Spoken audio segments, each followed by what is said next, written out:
Contributor Heidi Heitkamp. She's a former U.S. Senator and former Speaker of the House, Kevin McCarthy. He is chairman of the Alpha Institute. We cover everything, obviously. Hasn't been 24 hours. I don't even know what we try to determine or discern about what happened yesterday. Heidi, I look at it, and this is what I do for a living right now at the University of Chicago. You bring in people with different perspectives and different points of view, and you hope that engages in meaningful and respectful dialogue. And then this happens, and you think, where are we headed as a country? What is going to happen going forward with our civil discourse, with our dialogue, when you can't even, it wasn't like there was a big rally and he was preaching, he was in a debate. And this is tragic, and one person could be taking away that opportunity from literally thousands to hear a diverse point of view and to respect First Amendment. And we have got to fix this. Easy to finger point at this point, Kevin. I just guess we can't, can we, Mr. Speaker? We can't, can we draw any conclusions from this? Because it has, for every, you talk about Charlie Kirk, and then I immediately saw people saying Paul Pelosi, just almost whataboutism, which was frustrating, because this looked, we don't know yet, but it looked out on the surface as almost an assassination of someone for his viewpoints. It was an assassination. The shooter was 200 yards away. It pinpointed him. For those who didn't know Charlie, I mean, I met him like 10 years ago. This guy was a dreamer. He wasn't in this, it was more of a cause of movement, what he believed in, and it was about letting people on both sides debate on a college of what it's known for. Which we didn't see a lot of for a couple of years. Certain speakers weren't even welcome on college. But if you look at this is like where America was in the 60s. I mean, everybody has to ask. You can't sit there and say, oh, it's a sad day. You have to look at what nation are we? Who do we want to be? Yeah. If an individual, because how did Charlie portray himself? He didn't go there to speak to people who only believed in him. If you had a difference of opinion, you got to go to the front of the line. You got to challenge him. That's what you want on a college campus. But somebody went there. Somebody had to have expertise to literally assassinate a person. And it's almost like every month we hear something else about this. This is not something we could pass by. This is not something we just report. This is something as an entire nation, we cannot normalize this. This is bigger than who we are. Yeah. This is, I went back and I was listening to Robert F. Kennedy, how he announced when Martin Luther King died, And this is where we revolted back to. I don't know that we move forward from this without everybody questioning, what nation are we?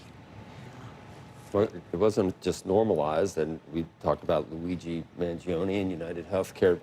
It's going to every that was celebrated, and yes. And I saw celebrations yesterday on social media. I saw Trump next on social media yesterday. Yeah, those opinions, those celebrations used to be in private, and now they're on social media. So all of a sudden, people get this reflective. Oh, that's what people think. The absolute vast majority of people in this country do not want to see political violence. They do not want to see this. They don't want to see two orphaned little girls. And so we've got to figure it out. But the leadership in this country needs to step up like you did during the Scalise shootings, where everybody came together in Congress. It wasn't like, oh, these were Bernie supporters. It was, we've got to pull together. And I think that's a great example of leadership. But look, Charlie was not elected. Yeah. I met Charlie because he didn't even go to college. He worked with young people to get them involved in ideas of political process. He was the very first guest of Gavin Newsom. He would go across the aisle. And these are the people they want to target? It wasn't like somebody walked up to him and got in a fight with him. This person sat, knew he was coming, and had to be an expertise, and did it in front of everyone. So here's the question. So I think this is actually interesting because it also crosses generations. By the way, I have two sons who are 14 who are intimately familiar with Charlie Kirk. They know him. They like Charlie Kirk. They think they were fascinated by his opinions. And so I think there's a whole, it's not just, and so the question is, how do you or how do political leaders and what generation is going to reach out to? I mean, I think this is one of those this is actually like a moment, like a Yes, it true is. moment that I think is scarring. And the question is, I mean, And this is beyond sending our sympathies to his family and everything else, I'm just saying, as a country, how do you communicate to all these different generations about this? Because I do think that he touched something that I'm not sure everyone in our audience even appreciates. I don't think this audience understands it. There's millions of young people across this country that maybe not have met him, but he made a difference in their lives and on how they thought about things. Right. And they would interact with him because of the social media. And how are they going to react today? That's why when you look back to the 60s, he was a cause and a movement of what he allowed, and it just got not taken away. Yeah. For why? Yeah. I think, Andrew, it's just going to depend on how do leaders react. Do we see polarization and the, yeah, look what you did kind of thing, or do we see it is time to lower the temperature in this country. It's time to engage in meaningful dialogue, respectful dialogue. And what we saw yesterday, I think, was not that coming together. It was a lot of schadenfreude. It was a lot of, look, this is horrible. And how do you, if I'm on a college campus, I can tell you he would draw a big crowd at the University of Chicago because people want to hear a different side of the argument. Young people are much more sophisticated. They are not there to just listen to what they believe. They're there to listen to other beliefs. And this is a tragic moment because how much of that have they taken away on college campuses yesterday? The two respective echo chambers, and you can, don't need to mention any names, but in mainstream media, there are two echo chambers, and they went exactly where you thought they would go. Yeah, but and that's not helpful. And I don't know how does the president, what do you expect the president, you know him well, he's angry. And I would hope for better angels, but I don't know how you can have better angels when he has to, though, don't you think? If I was the president, I would be angry. I mean, the president, same thing yesterday, somebody was on trial for the second person who tried to kill him. I'm sure from an emotional point of view, not only how well he knew Charlie, but he looked at him as almost a family member. There's so many times the interaction there, the celebration. But from a person that he got shot in the ear, and think about how that could have been him with just a quarter of an inch. Kevin, you said you went back and looked at Robert F. Kennedy's speech after Martin Luther King was shot. I'm not familiar with it. How did he address it? He was literally in a rally in Indianapolis, and they didn't have social media, and he goes before the crowd. And he tells them to put the signs down. And he says, "I have to tell you, Martin Luther King was just assassinated." But then he goes on to say, "What type of nation are we? Who are we as a country? And how do we want to move forward?" And he talks about his own brother. And he raised the issue of how Martin Luther was killed doing what he believed in, right? But he was killed by a white man. He goes, "But my brother was killed by a white man too." So how do we move forward as a nation? He raised this tremendous issue that I believe today, for a generation, for all these young people, we can't just report this and ignore this. What are they going to go through emotionally and seeing from a basis?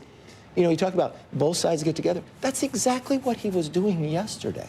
Mm-hmm. If you didn't agree with him, and it wasn't just in a classroom, anybody, and you got special treatment if you disagreed with him to come forward, why? Are you optimistic about? Today, I'm not. That's what I mean. With social media, is it possible to conjure up better angels when it's just a cesspool of? This nation can do anything it wants to do. But this has happened. I'm sorry I'm emotional, but this has happened so many times. This last little bit, for no apparent reason.